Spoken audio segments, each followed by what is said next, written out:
This week's Sicha, this week's talk on Parshas Shoftim is a masterpiece, a piece of magnificent art. In fact, it's so magnificent that I will tell you I don't fully grasp the extent and depth of this talk at all. However, I will share it with you on the level that I am able to grasp it, and I'm sure that when I spend the time reviewing it multiple more times, that I will understand it at least a little bit more deeply. And it demonstrates how there is an interweaving between the different dimensions and levels of Torah study, that when we understand a core concept, we begin to see how it plays out on every single level. And you'll see this as we go through this talk. And it's based on a pasuk, on a verse in Parshas Shoftim, which says, Al pi shnayim edom yakum davar, that a matter is determined based on two witnesses, and which establishes a well-known rule in Jewish law that we need two witnesses in order to establish something in court. A single witness is not enough. Now, the Rebbe begins by discussing that there are two types of witnesses. There's one type of witness called Eidei Birur, witnesses who are witnesses of verification. That's the way I'm going to choose to translate Eidei Birur. They are verifying a matter at hand. So, for example, if Reuven borrows money from Shimon, the loan took place because Reuven borrowed money and Shimon lent it to him. The loan took place. Whether there are witnesses or not is somewhat irrelevant to the fact that the loan took place. It happens independently of the witnesses. So then what is the value of the witnesses that the Torah says, Al pi shnayim edom yakum davar, that the matter will be established based on the witnesses? That simply means that if for any reason there's an argument or there's a denial by one of the parties and they go to court, then we will call upon the witnesses who witnessed the loan to verify what happened. So what happened outside independently of the witnesses. And the witnesses are just there for purposes of verification. In Hebrew, they are called Eidei Birur. And then there is another type of witnesses. They're known as Eidei Kiyum. And we're going to translate this as establishing witnesses, meaning that they're not just witnesses who are verifying later on that something happened earlier on, but they're actually establishing, by their witnessing the event, they are establishing the validity of the event and the value of the event, without which the Torah does not consider that event to be a valid event. Where do we find such a circumstance? We find such a circumstance when it comes to Kiddushin, when it comes to a man betrothing a woman, which is typically done under a chuppah, where a man places a ring on a woman's finger and says, that you are betrothed to me with this ring, according to the laws of Moses and Israel. Now, there must be witnesses there, and the witnesses there are not there simply to verify that if one day someone questions whether they're legally married according to Jewish law, that they verify that. No, they're Eidei Kiyum. They are actually establishing the betrothal. And if there are no witnesses there, according to Jewish law, the betrothal has no value. So it is true that physically the man put a ring on a woman and said some words to her. But as far as Jewish law is concerned, they are not betrothed, which would then mean they don't need a get, they don't need a bill of divorce. So over here, regarding Eidei Kiyum, establishing witnesses, when the Torah says, Al pi shnayim edom, based on two witnesses, yakum davar, a matter is established, it means literally established, that they establish the testimony. So we find then that we already are hearing some differences between these two types of witnesses. There's another difference in the outcome of these two types of witnesses, which I sort of spelled out already. And that is that the Eidei Birur, witnesses who are of verification, they really become witnesses when they show up in court at the time of verification. Until then, they're just people who are observing something. But they don't take on the title of witnesses because they're not acting in any way as a witness. They just happen to be seeing something. But their position legally as a witness happens when they're in court. Whereas Eidei Kiyum, when someone is a witness, which is an establishing witness, such as in the case of a betrothal, where the very seeing of these two witnesses seeing the placement and the of the ring and the gentleman saying to the woman the words of betrothal, that actually makes the betrothal in that moment, so they become witnesses at the event. They are witnesses at the event, not 6 months later in court when there's an issue. And as the rugged Shavragoin, who I've mentioned in the past, the one who the Rebbe received smicha from, who was a genius, who the Rebbe quotes quite often from his Talmudic teachings, that he asks the question, why is it that Eidei Kiddushin, witnesses of a betrothal, don't require cross-examination? We always know that if two witnesses come to court, you can't just accept their testimony. You have to cross-examine them, check out whether they're checking out together. They have the same story. They saw the same thing. They're not lying. So we cross-examine them heavily. Now that is true for Eidei Birur, for witnesses who are verifying an event. When it comes to witnesses who are not verifying an event, they are actually creating the event. We don't have any cross-examination. In fact, they're not even in court, right? But how can we rely on them if they're not cross-examined? And the answer is because verifying witnesses who saw an event and they're irrelevant, they're not even witnesses yet until they are brought to court, called to court to testify. They are created as witnesses by the court in court. So therefore, they have to be cross-examined for the court to determine that these are kosher witnesses. But witnesses who are Eidei Birur, Eidei Kiyum, they are witnesses who are establishing the event. Who creates them as witnesses? The Torah does. In the very moment that they see the event, the Torah says, if you see this particular event of a betrothal, you are now witnesses who are creating the betrothal. And so, if God's creating them as witnesses, there's no need for any form of cross-examination. It's something that God establishes, and they're kosher witnesses. We have another interesting law where we can see a difference between these two types of witnesses. There's a concept in Jewish law called teich kedei dibur, that if someone says something, they have just a few seconds to retract what they said. It's the amount of time that one can greet their teacher. There's a little bit of an argument about how many words it is of time, that the amount of time that it takes for someone to say 3 or 4 words. So it's basically just a few seconds a person always has to retract from something that they've said. There's one exception. If a man betroths a woman, the moment he finishes the betrothal, there's no retraction. He doesn't even have the 3 or 4 seconds that normally one has in Jewish law.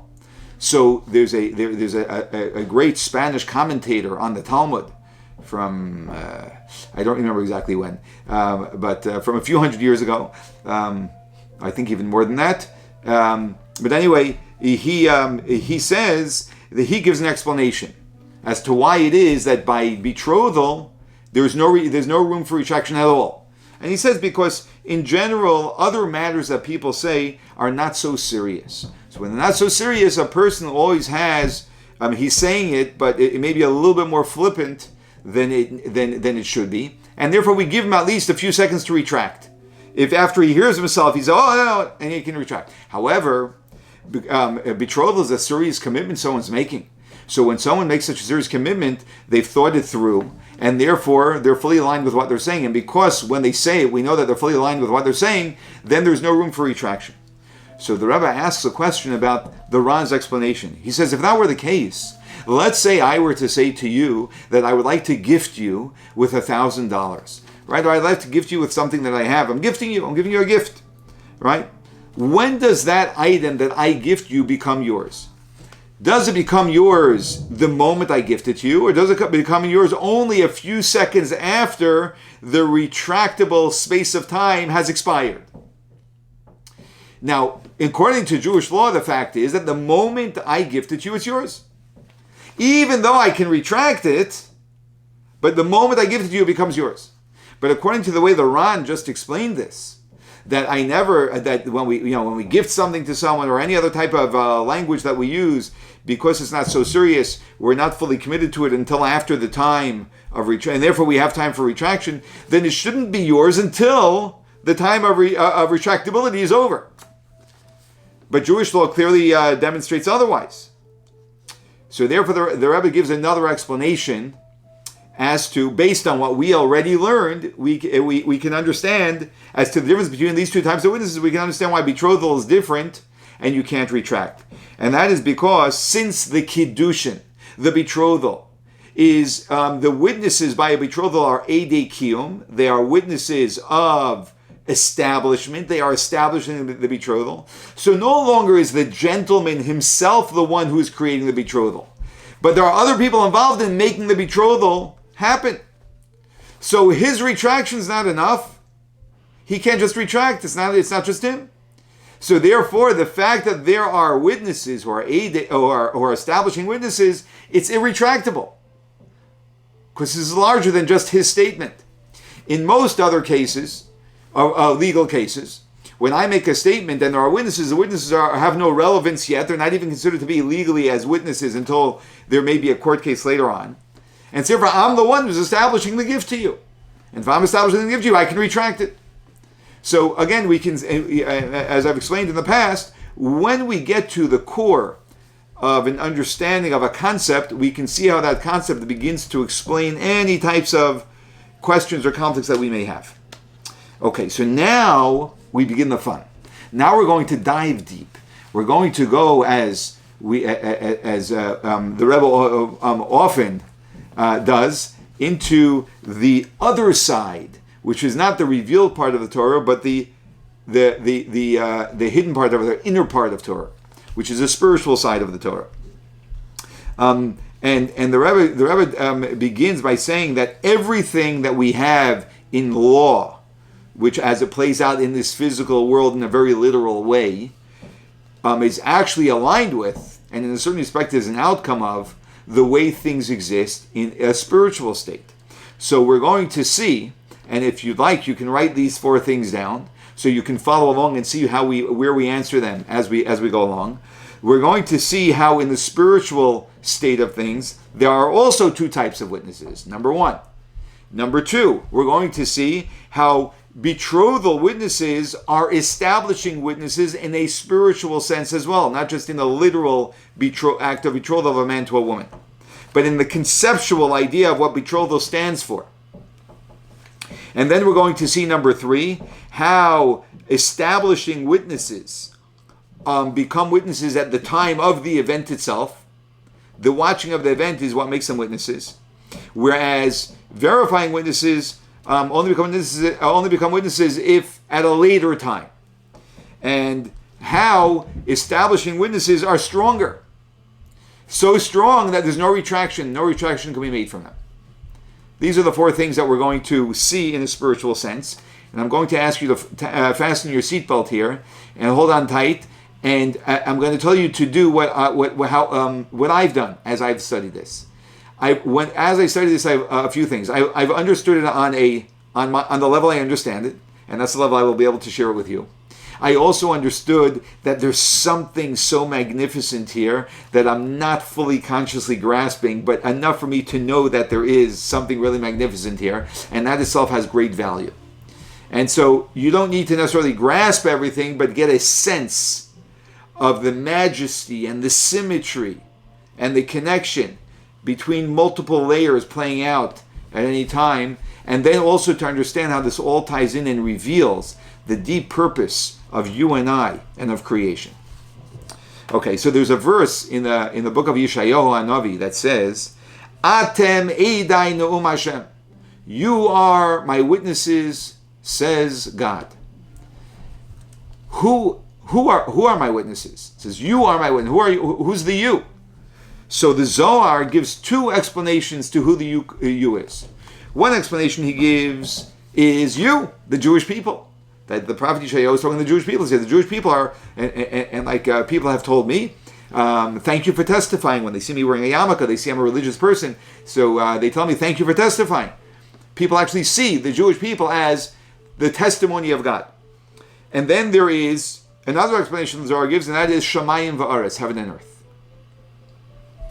And that's from a verse in the Torah, where the Torah says, Moshe says, that I will give testimony to, use as testimony today, heaven and earth. Heaven and earth will testify. So that heaven and earth are testimony to God. We have to understand what this all means. So there are two types of witnesses, right? Here we see that there are two types of witnesses, and we're going to see how the Jewish people, being witnesses to God, are establishing witnesses. And we'll understand this a little bit better. And the witnesses to God, that there is a God, which is heaven and earth, are verifying witnesses. You see, the Alter Rebbe, in a Hasidic discourse, he explains that witnesses are only necessary for matters which are concealed. If it's concealed, you need witnesses to reveal, right, that which is concealed. But something that is exposed, is noticeable to everyone, you don't need witnesses for. It's noticeable. He goes further to say that there are certain things which are not immediately noticeable to everyone, but they will eventually be noticed. It's just a matter of time and thought that people that people will notice it. It's called a davar davidi legluye, something that will eventually be noticed. Something that's going to eventually be noticed also does need witnesses. What needs witnesses? Something which is concealed. So the Rebbe explains, and here we're going to go a little bit deeper, that there are three ways in which we experience, in which we interact with the divine and experience the divine. And you'll understand why I'm hesitating using the word experience in a minute. The first way a person experiences the divine is in a state called memale kol almin.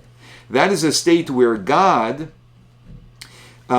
deliberately shows up for a human being in a fashion that is digestible for the limits of the human being. So the human being can actually be aware of God. Because if God were just to show up in his infinite state, a finite being that only has limited tools to interact and experience anything would never be able to absorb that in any way. So God shows up in a manner which is generally a finite, a manner that where he constricts himself and contracts himself so that he shows up in a limited manner so we can digest the awareness of God. And that is really the level of energy that God puts into the world and is absorbed by the world. It could be absorbed by the world and digested by the world because God minimizes himself to the point that it's on a level that the humanity can actually benefit from it, be energized by it, and become aware of it. Then you have Soviv Kol Almin. Soviv Kol Almin is the level of God which is not digestible. It's a level of God where God remains in a state of his infinite. He doesn't hide himself enough so that he appears to be in a limited fashion, and therefore we can appreciate it. He actually remains in a more infinite state, so much so that we can't absorb that level of awareness of God, and that level of God, where God does not minimize himself, just remains aloof. It encompasses us, which is what Soviv means, but it doesn't permeate. It doesn't. We cannot digest it. We can't absorb it. Now, and then there is God as God is in his being, in his essence. God as in God's essential state, which is pure infinity, of which there are no words and no definitions and no way or manner for us to experience as human beings, to be able to experience that and in any way, shape, or form. So the first level of Mamala Kalamin, where God interacts with us on a level that we can digest the awareness of God, that is noticeable. In fact, we have a verse that says, "Mibisari echzalaka," from my flesh I see God. That people, just by observing the world, and this isn't exclusive to the Jewish people, the righteous Gentiles of the world all acknowledge God. Right? There are billions of people in the world that acknowledge God, that there is a God, because we see it from the world around us. We also see it as our sages teach us, ma nefesh mamale es haguf, just like a soul fills a body, so too God fills the world.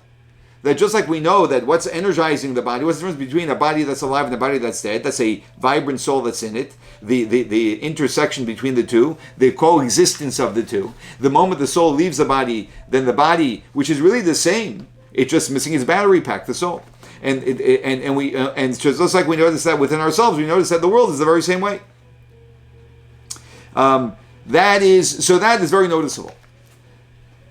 Then you have Seviv calm, and Seviv is the level of God which we cannot digest. However, even though we can't digest it, and we can't really relate to it, from the fact that we know we have some experience of God on the first level, which we can absorb, we know that this is really only an aspect of something much greater. So even our mind, which cannot grasp something that shows up in an infinite manner, like the second level of Seviv Kalman, but the mind can appreciate that there is an idea of the infinite, as we talk about the infinite all the time. So while the mind won't be able to grasp it, the mind can understand that there's something greater. In the same respect to the way I introduced this Sicha, that it will at least give you an awareness that there's something really magnificent over here, even though I may not be fully grasping it. And that also is, while it may not be noticeable immediately, eventually a person notices that this aspect of God also, that there's a greater level of God, which is, we'll say, the source or the precursor to me experiencing a very limited fashion of God. And then there is Atzmos. Atzmos is the essence of God. And Atzmos is completely hidden. Completely hidden. And because the essence is sort of like if I were to ask you to define to me what your essence is, what is the essence of your being? And it's almost elusive. Even though we are finite beings, God, who's an infinite being, it's entirely elusive. And actually, the second we begin to use words of definition to define essence, we are already missing the point, because essence is undefinable. So therefore, it's hidden. So how do we at least know that there is an essential presence of God? For that we need testimony, something that's testifying that there is an essential presence of God. And we just discussed it. There are two ways that we can have testimony. One is Edi Birur, one is testimony which is a verification, and that is, where do we see? And that's heaven and earth, because heaven and earth, number one, they are entities which God created at creation, and they continue endlessly. Sort of like when the sun rises and sets every day. It never diminishes in any way, shape, or form.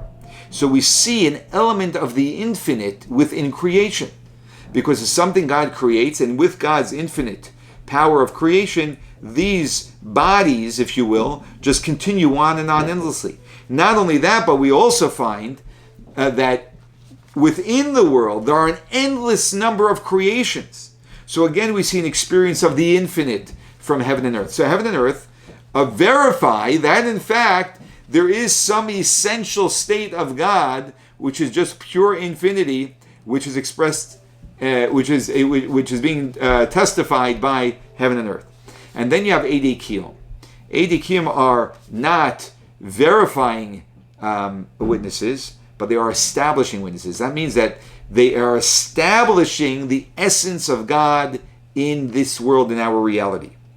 Those who create, those who integrate the divine in this world, which are the Jewish souls. Neshama Yisrael, the Jewish souls, the Jewish people.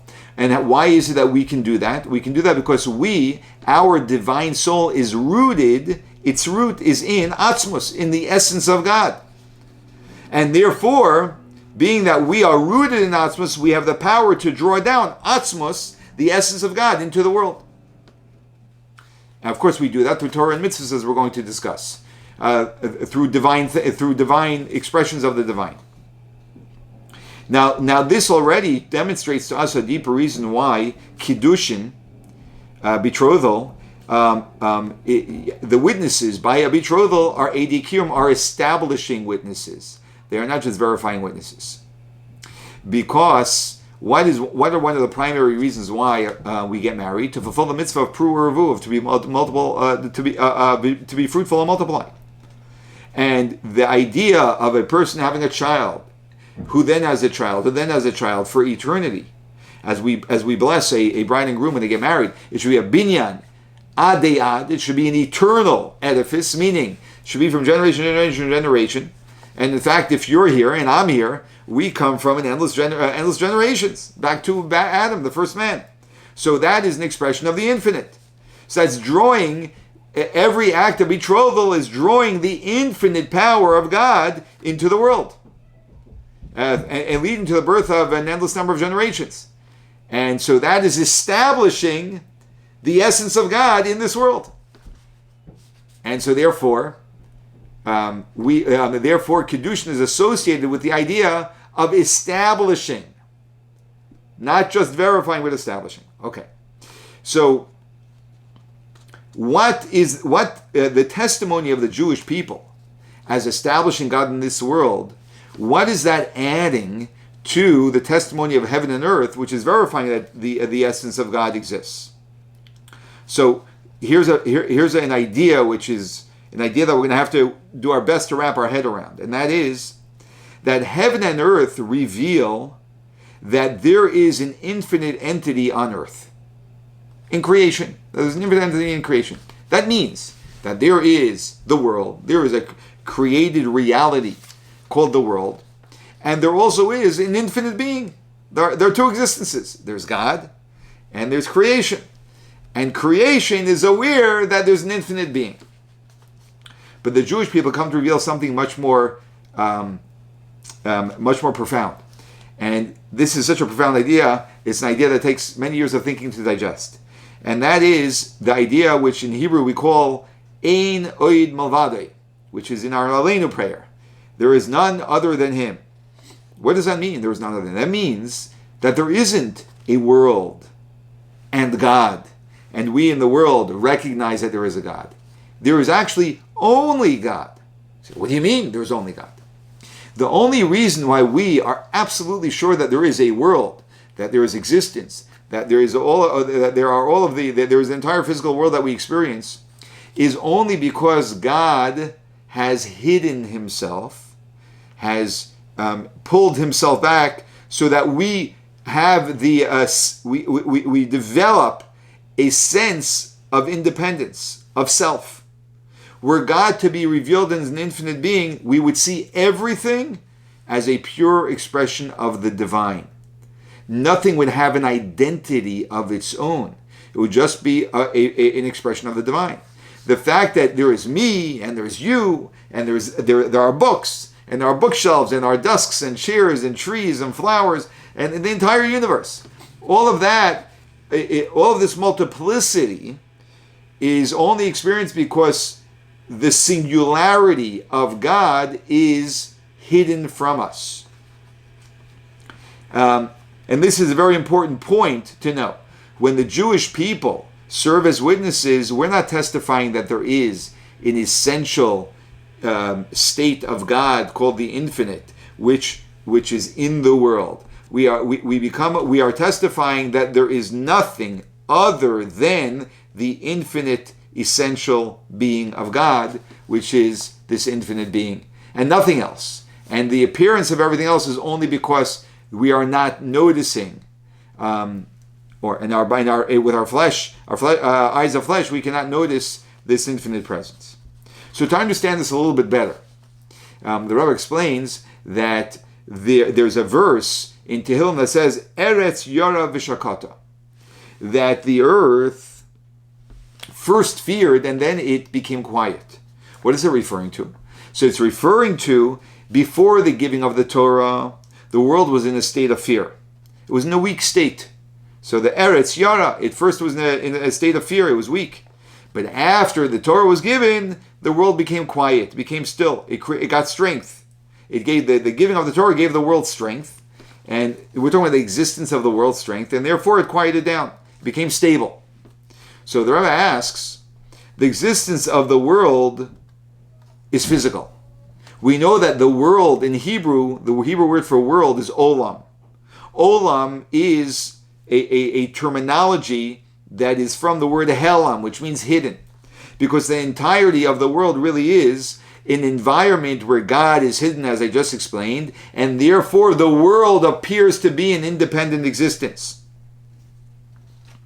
So giving the Torah, which is an exposure of the divine, should have broken or weakened the hiding that the world creates, the olam, the hiddenness, and that should have weakened the world, not strengthened the world. Because if the entity of the world is that we hide God, and that's how the world does exist, the more revelation there is, the weaker the world becomes. In fact, we know that when God gave the Torah, the Ten Commandments, it says even a bird didn't chirp, meaning the world in some respect became weakened and shut down. It couldn't even express itself because there was great exposure of the divine. Now, it's also true that God made a condition when he first created the world, that if you keep the Torah, the world will be sustained. And if you don't keep the Torah, the world will not be sustained. So we see that the Torah gives validity and gives legitimacy and justification for the world to exist. Otherwise, the world has no reason to exist. But the world already existed before God gave the Torah, so it's here and it's established. And now God's showing up with a great divine exposure, which is a contradiction and a threat to the world. So here the Rebbe begins to explain that, and here's a deep philosophical concept. Okay, it's a concept in the Hebrew. It's called ein koyach chaser poel, or koyach chaser poel.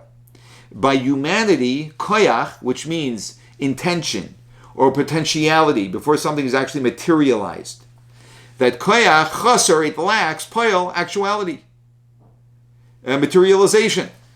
The fact that I intend to do something doesn't mean I did it, right? As the saying in English goes, right? Good intentions, right? I'm not going to express it fully. The path to is paved with good intentions. We know intentions don't get things done. There's a big gap between an intention and a creation of, the making of something, the realization of something. Likewise, a thought is an idea, but for that idea to be materialized, someone has to actually do something. So they're two separate things.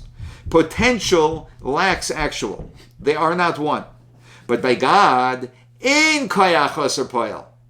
Koyach, potential, does not lack actual. The moment God thinks something, it is. And let me explain it this way. We live in a linear world. A linear world is a world of the finite, where things happen in time. I think of something, I figure out how to do it, then I materialize it. Everything happens independently, separately. But by God, there is no linear reality. Everything is now. The thought and the realization, everything happens in the very same moment. There is no breakdown of moments. So therefore, when God conceives an idea, so to speak, whatever that means, but when there is an intention, the intention is, it already is actualized in the intention itself. There's no separation. Remember, the whole idea of using the words intention and actualization for God, and materialization for God, really is inappropriate. It doesn't exist. Because it's really all the same thing. There isn't this distinction when it comes to God. So if the intention of God creating the world, as we're taught, was for the purpose that there should be a Torah and a Jewish people, and the Jewish people studying and fulfilling the Torah, then that is the existence of the world. The intention is the existence. Even before anything happens, like nothing has to happen. The intention is the happening, as far as God's concerned. Which would then mean that if the intention of the world was really for the purpose of Torah and Bnei Yisrael, Torah and the Jewish people, then the true existence of the world is not its physical dimension. The true existence of the world is its purpose. Because that was the purpose, the intention, and therefore that's actualization. Now, you and I may not notice that because there are many blockages to us experiencing this. So consciously we don't see this, but the Rebbe is trying to reveal to us that the real existence of the world, even though is not a material existence. It's a value existence. And it's the value of Torah and the value of the Jewish people interacting with the Torah. So, and the Rebbe says, and we can see this actually in Jewish law. He's taking us now back out from the spiritual to the concrete of Jewish law. There's a law that on Shabbos one is not allowed to carry something from one domain to another. That's forbidden. So if someone wants to carry some food from one domain to another, they're not allowed to. It's forbidden. However, we know that every mitzvah has parameters and limits. For example, for theft, you have to steal the value of a pruta, whatever that value is today. But it has to be the value. If someone steals less than a pruta, while it's still a wrong thing to do, but they are not accountable. They can't be held accountable in a Jewish court because it's not considered to be significant enough. Likewise, if someone's fasting on Yom Kippur, there's a minimal measurement which someone has to eat for it to be considered eating. Does that mean someone can eat less than that measurement? No. But to be held accountable, that they would have to eat that measurement.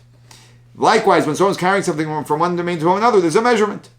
Now, what happens if someone has a vessel, and in that vessel he has some food, but that food is less than the measurement of what's forbidden to carry, and he carries it from one domain to another? So the law is that he's exempt, meaning that he cannot be held accountable or tried in any way for that violation. However, what happens if we look at the vessel itself? Well, the food was below the minimal measurement. The vessel was a complete vessel, and it was not below the measurement of a vessel. And were one to carry such a vessel from one domain to another, they would be in violation of Shabbos. However, he's not in violation, because being that the vessel is not his intention, it's not his intention to move the vessel, to carry the vessel. His intention was really to carry the food. The vessel is only a means to the food. So then the vessel becomes secondary to the food, demonstrating that even though physically he has violated Shabbos, if you were to measure this physically, because the vessel is of a physical size that is forbidden to carry from one domain to another, being that his intention is to carry the food, the vessel, the material matter of the vessel disappears. It actually becomes insignificant, even in practical Jewish law, demonstrating that the purpose is actually the true existence of the world we live in. Now, everything in Pnimius HaTorah, everything in the deeper aspect of the Torah, and the spiritual side of the Torah, and the Hasidic side of the Torah is reflected in the revealed side, and I just gave you one demonstration. The Rebbe gives another demonstration. Another demonstration is that one is not allowed to burn kudshim, which are consecrated meat. If someone consecrated an animal to be brought as a sacrifice in the temple, and so sometimes it happens that it was held beyond a certain time limit when it was supposed to be eaten within, and if it's held beyond, if it wasn't eaten within that time limit, then the meat has to be burned. Now, if it's on Yom Tov, one is not allowed to burn the meat for the sake of divine instruction to burn the meat, because the idea of burning something on Shabbos, you're not allowed to burn anything other than the temple is a general exception. But on Yom Tov, we know that you're allowed to cook. So you're allowed to feed a fire, an oven with firewood in order to cook food. However, that is for the purpose of a person. But for the purpose of a divine purpose, you wait till after Yom Tov. Now, this law also applies when it comes to truma. Truma is our special food, a special percentage of crops that a farmer needs to give to a Kohen, and it has a holy status to it. It takes on Kedusha, a holy status to it. If it becomes impure, it touches something which is spiritually impure, so then now it's impure and it needs to be burned. It cannot be burned on Yom Tov either. So Tosfos, one of the primary commentators on Gemara and Talmud, asks the question, what happens if the person wants to use this teruma, or this kudshim, this consecrated food, meat that has to be burned, he wants to use it as his fire to cook food on Yom Tov. And you're allowed to cook food on Yom Tov. So you should be able to burn it that way. So he explains, the answer to this question is that since there is also, and he explains that since there's also a divine necessity to burn it, so even though he'll be using it for his personal necessity of firewood, of fueling the fire, so he can cook food, but there's still a divine necessity which already exists before he wanted to cook his food, of having this burned. And so therefore the human necessity is nullified before the divine necessity. And therefore you can't say I'm using it for my food, Because your human necessity, which is sort of like the material, the human need, which is the physical need that a person has, becomes secondary to the purpose need. So, because the true purpose of all is the divine purpose. And when revealed, it nullifies the external purpose. So we're seeing how this idea is demonstrated of intentions. Now we understand why the existence of the world, when the Torah was given, became strengthened. Because the true existence of the world is the Torah. That's its true. That's the purpose that God created the world, and therefore that is the world. Because intention by God is action. That is the world, and the material world is just an external showing of a deeper purpose. And so therefore the world became stronger when the Torah was given. But one can ask, the purpose of creation began at creation, right? And God only revealed the Torah later on, at the giving of the Torah. So why now did the world get quiet and stable? If God created the world at the beginning of creation, right? For us it's now 5,782 years ago. God created the world then. He gave the Torah 2,448 years later, in the year 2448. When God created the world, why did he create the world? With an intention. The intention was the Torah and the Jewish people. If intention is action, then why do we need to wait for the giving of the Torah? The purpose is already actualized. The world should have been in a quiet state the moment God created the world. So here the Rebbe explains something magnificent and something very important for us to know in our purpose in this world. And that is this idea that ein koyach chaser poel, that potential does not lack the materialization, is only true by God. But as we explained, you and I live in a linear world. And while we do have some access to, because we do have a divine soul, and therefore we do have access to, which is one of the main parts of this talk, that we actually integrate Atzmos, the essence of God, in this world, but we do live in a world that shows up in a linear fashion. So we don't experience things in a non-linear way, but specifically in a linear way. And we experience everything in a world whose existence appears to be physical. And what the reason why God created the world, what is the reason why God created the world? God created the world because God wanted that the world on its own should come to the recognition that of its true existence, which is that it was created with a divine purpose. And the divine purpose is that it be aligned with the will and the wisdom of the divine, with God. And the Torah brings the world closer to its goal. Because by the giving of the Torah and the commandments, when we study Torah, we are studying the wisdom of the Torah, and we are doing acts of mitzvos, acts which are divine.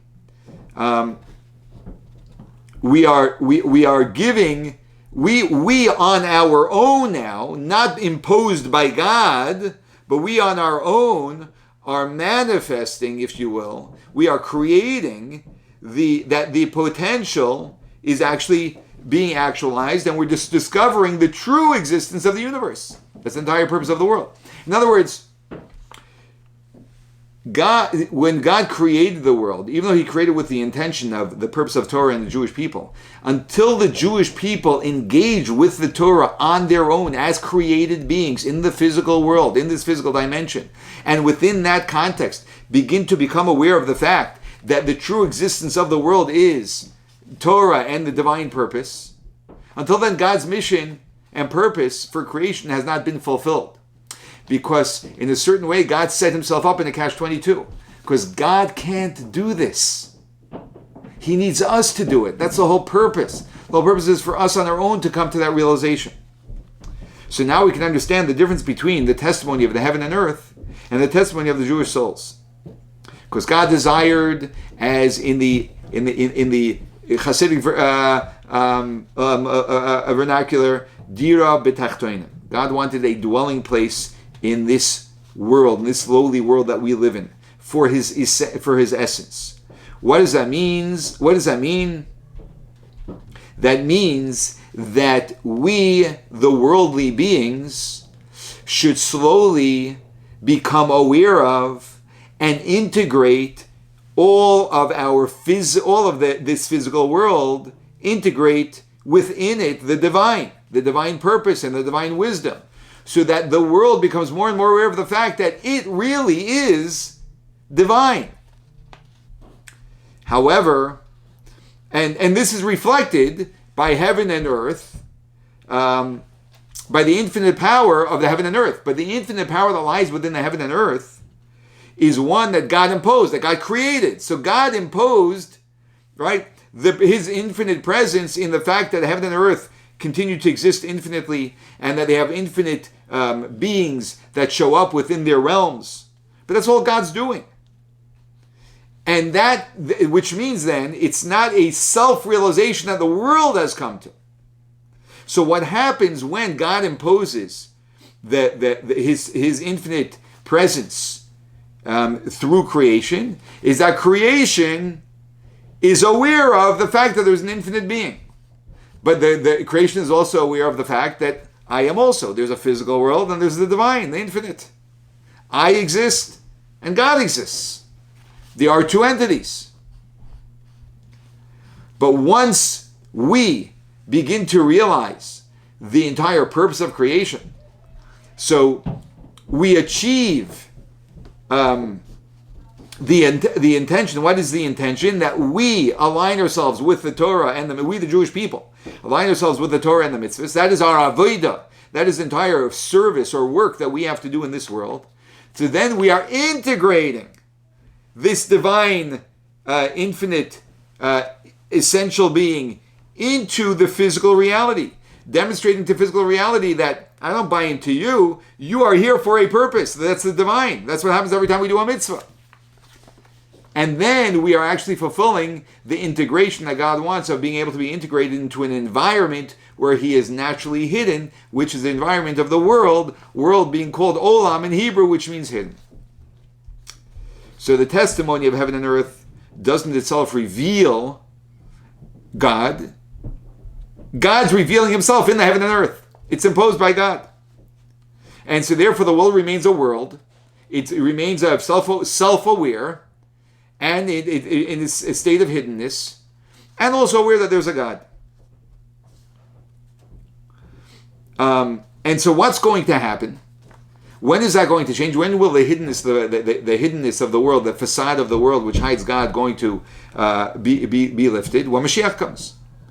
So basically, the testimony heaven and earth is giving now is really not doing anything, because we still live in a world of reality of blockage. Their testimony is going to happen when Mashiach comes, in court, so to speak, much later on. In the same way that verifying witnesses only become witnesses when they're in court. When Mashiach comes, we're going to say, now I really understand why, these entities of heaven and earth, now they existed eternally. However, the testimony of the Jewish people, every single time that you or I study Torah, as we're doing right now, in this very moment, what we're doing is we are integrating, because we're having this conversation, and we're going through this thought process, we are integrating the essence of Almighty God through the study of His Torah in this world, through our minds, and through all of the channels and vehicles we're using to convey this. And right now, the essence of God is being integrated in the world. Now you may say, but I don't see it. That's a personal blockage, because we're looking through our body, the eyes, and our soul. The essence of our soul sees it. The essence of our soul sees it. We don't see it in our conscious level, but because it is right now. Because we are establishing witnesses. We're establishing it this second, and every second that we study Torah, do a mitzvah. When Mashiach comes, it's only going to reveal what we created way back, right now. So just as testimony, we know that we just discussed testimony in a spiritual sense. So too, we have testimony in our personal service of God. And this is this brings it down to our concrete behavior and lives. The Rebbe breaks it down into 3 levels, just like he broke down before, the 3 levels of Mamala Kalam and Seva Kalam and Atzmus. That there is the Avodah, the service of God, Al Pitam Vadas, which is according to our understanding. Things make sense. We understand why we should do this. It makes a lot of sense, and therefore we do it. We grasp it. Our minds understand it. So we enjoy it. It's relatable. It's digestible. That's one way of serving God, and that is God revealed, right? It doesn't need testimony, such a mitzvah. We don't need any testimony for that. Everyone there understands why you shouldn't steal, why you shouldn't murder, why one should honor their parents, etc. And therefore it should be done. Then there is a higher level, that's Avodah of Mesiras Nefesh. That is the service of self-sacrifice. That someone is willing to give up of themselves on behalf of this mitzvah, sacrifice on behalf of doing a mitzvah. Now, Mesiras Nefesh, sacrificing, sometimes, usually sacrificing, we're talking about someone operating in a realm which is super rational. It's not rational. I'm just committed to this absolutely. And therefore, my commitment to it is so strong that I'm absolutely doing this. However, sometimes that commitment also comes from the influence of instruction, that I know that Judaism says I should do this, and therefore I'm doing it. But then there is a 3rd level. And the 3rd level is a Mesiras Nefesh, self-sacrifice, which comes with absolutely no calculations whatsoever. The essence of my soul knows this to be true, and even though I can't explain it, and I don't even understand it, I just know it. And therefore I do it without any calculations whatsoever. I am fully 100% doing this without any calculations. Money is not a calculation. Time is not a calculation. Even my existence is not a calculation. And we've seen tzaddikim who have done this, such as, we'll say, the first that comes to mind is the previous Rebbe, who literally sacrificed his life on behalf of Jewry in Russia, and was almost, in fact, killed because of it. That is this absolute Mesiras Nefesh, where this is the right thing to do. I get nothing for it. I just do it because it's the right thing. The rational mind would say, why should you sacrifice your life? By saving your life, maybe you can help more. This is how we get to come to all these calculations. The mind is very creative. But the absolute self-sacrifice, which comes out of the expression of our essence, which our essence is from God's essence, it's attached to this essential infinite being, there are no calculations. There's just absolute commitment.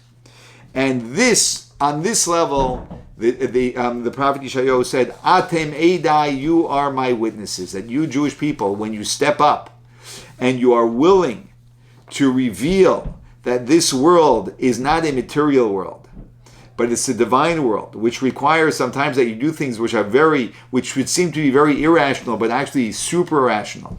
And you make commitments to things that any level-headed person would never commit to because they're too calculated and rational. That is when you're revealing the deepest level of my being. Now, when we reveal the true existence of Torah and mitzvahs, what ends up happening is when we reveal the true intention of the world, right, which is the true existence of the world, then the facade existence just simply falls away. It disappears. We stop seeing it. And so the lesson is that when we go to do a mitzvah, that we can go to do a mitzvah in a rational way, where we, in a reasonable way, with some level of calculation. Can I afford it? Can I this? Do I have time for it? Is it going to impede on my schedule too much? Etc., etc. And then there is a person who says, I'm committed to this mitzvah no matter what. I know God wants me to do this, and I am absolutely going to do it. And what happens when we do that is that we in fact find that the world, actually, the facade, the material world that seemed to have said until now this is not going to work, falls away. It actually completely falls away. It becomes nullified in the presence of the truth of what the existence of the world really is. And that's really, if I may say, where the magic really happens. And specifically, the avodah, the service of the etzem haneshama, the service that comes out of the essence of our soul, which can bring this experience to the world, and then ultimately brings to the world the integration of the essence of God, because we are revealing the essence of our soul, which is really simply an emanation of the essence of God. I hope you found this insightful. I also hope that you found the final message to be relevant and inspiring and speaking to you as we approach a new year.